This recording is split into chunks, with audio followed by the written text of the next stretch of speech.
La Maison des Secrets, tome 2, le livre des sorts. Chapitre 9.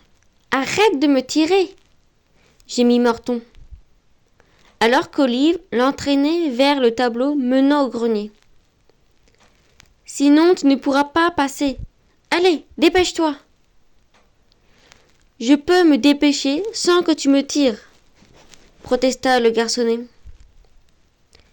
C'était la pleine lune, la pleine nuit. Dans la chambre rose, l'air nocturne était saturé de nephtaline et de relents de peau pourrie. La lueur des réverbères filtrait, runeuse et blanche, à travers les rideaux de dentelle. En plissant les yeux, Olive distinguait les visages sévères des soldats de pierre qui veillaient sur les caducs à l'intérieur du tableau. Celui-ci était différent des autres. Et il ne vous emmenait pas ailleurs. Ce n'était pas un petit monde dans lequel on pouvait grimper. En franchissant le cadre, on n'arrivait pas dans une ville ancienne, mais dans l'antichambre obscure du grenier. Là, Waldo avait exécuté tous ses tableaux. Il y avait déjà bien longtemps de cela. Olive sentait quelque chose de l'autre côté de la toile, qui l'attirait comme si elle avait eu un fil invisible fiché dans la poitrine. Elle ne pouvait lui résister. Alors, à son tour, elle tirait Morton, qui se débattait comme un cochonnet tout gras, en glissant. Hervé, toujours en mode Sir Walter Raleigh, attendait devant le tableau, ses yeux tels deux éclairs dans la nuit. « Prête, votre majesté ?» ?»« Prête. » Olive saisit la queue d'Hervé et agrippa le poignet de Morton malgré ses protestations. Ensemble, ils enjambèrent le cadre et se retrouvèrent dans le noir. Ses yeux s'habituèrent à l'obscurité, et Olive distingua un mince rayon de lune qui filait le long d'une vieille porte en bois. Au-dessus, une poignée de cuivre luisait d'un éclat morne. Un vent froid parcourut Olive tandis qu'elle traversait la pièce à tâtons pour aller ouvrir la porte. À peine celle-ci fut-elle entrebâillée qu'Hervé se rua dans l'escalier en criant « L'Arche Raleigh remonte l'embouchure de l'Orénoque. En avant, soldats! L'Eldorado est devant nous. » Olive le suivit, à pas mesurés. Elle n'avait pas pensé revenir là si vite. Sans les lunettes, elle ne pouvait pénétrer seule dans le grenier, et le souvenir de la nuit interminable qu'elle y avait passée en compagnie des ombres, serpentides et mouvantes d'Aldous McMartin, était encore assez vif pour étouffer toute curiosité de sa part. Mais, quand elle s'engagea sur les marches grinçantes, son cœur se mit à battre plus vite, non de peur, mais d'excitation. La peur venait en second, attisant son intérêt. En gravissant l'escalier, Olive sentit de nouveau qu'on la tirait très, très doucement, comme si elle se trouvait au bout d'un long fil tenu. « Lâche-moi !»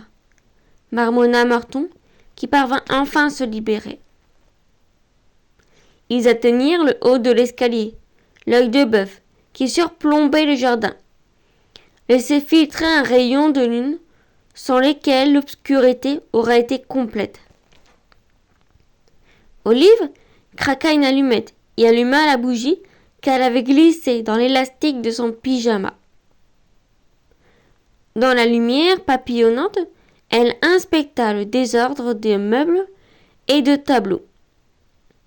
Le cercle de miroirs était en place, là où elle l'avait laissé.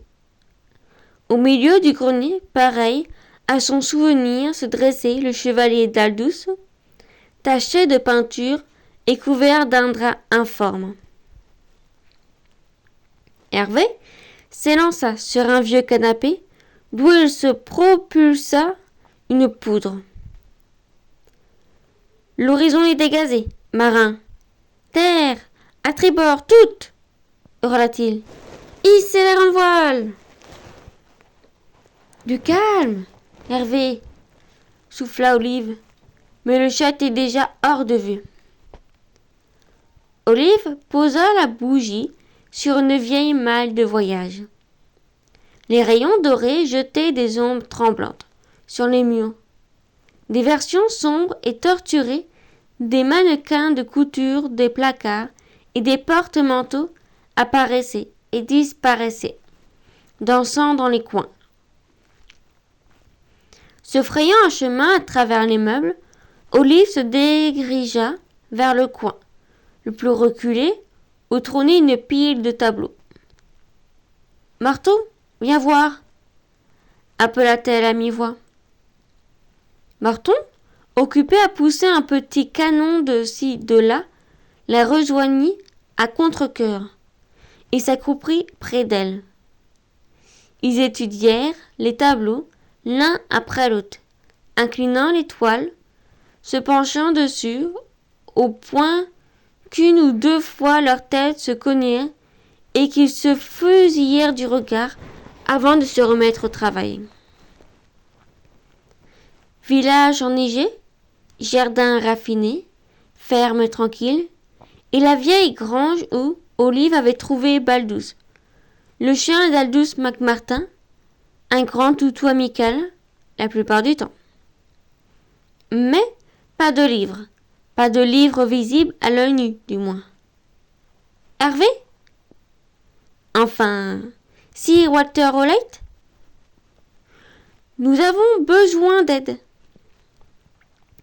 Ils entendirent un mouvement près du plafond, à hauteur des poutres, et le chat se laissa tomber devant eux.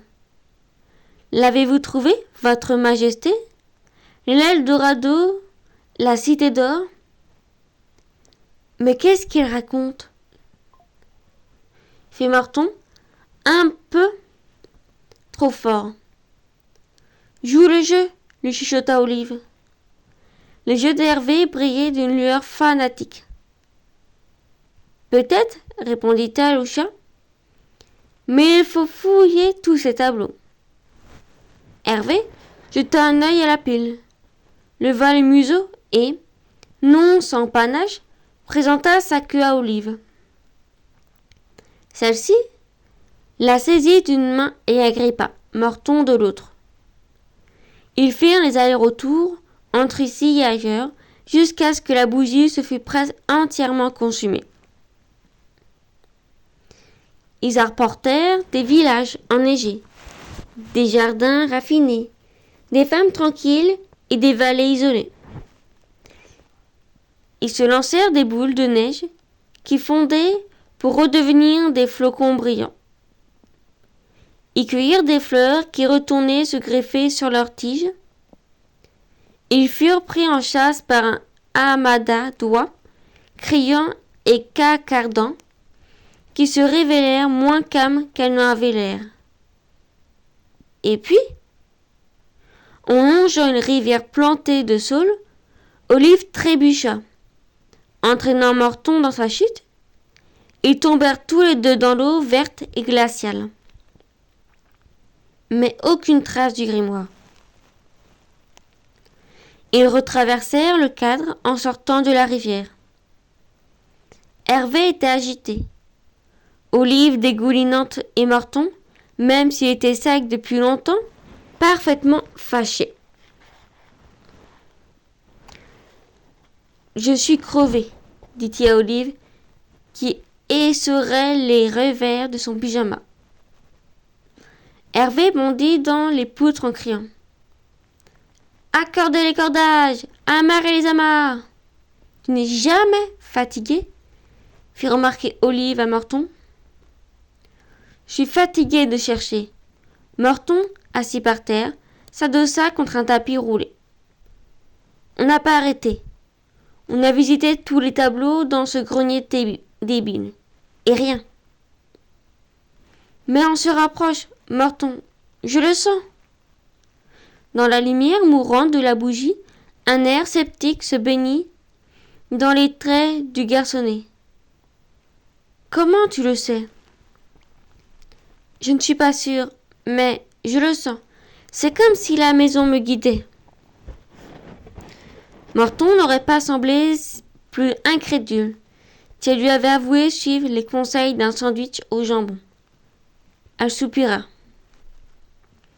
Peut-être qu'on l'a raté? Faut peut-être recommencer de zéro? Eh bien, fais-le si tu veux, mais sans moi. 2 yeux valent mieux qu'un seul. Enfin, je veux dire 4 valent mieux que 2. Enfin. 2 têtes valent mieux qu'une, corrigea Morton. Et puis, si tu veux vraiment retrouver ce livre, il faut que tu le fasses toute seule. Personne ne va pas gailler à ta place, comme disait Lucie. Qu'est-ce que tu veux dire? Qui est Lucie? C'est ma... commença Morton, qui s'interrompit brusquement, avec une expression bizarre. C'était ma sœur. Morton, tu t'es rappelé son prénom? Olive se releva d'un bond, et des gouttes d'eau éclaboussèrent le sol. Tu ne veux pas trouver ce livre? Il nous aiderait à en apprendre davantage. Il y a peut-être un sort pour restaurer la mémoire, pour retrouver les disparus, grâce à une boussole magique. Morton se tourna vers elle, impénétrable. Peut-être qu'il vaudrait mieux ne pas le trouver. Quoi?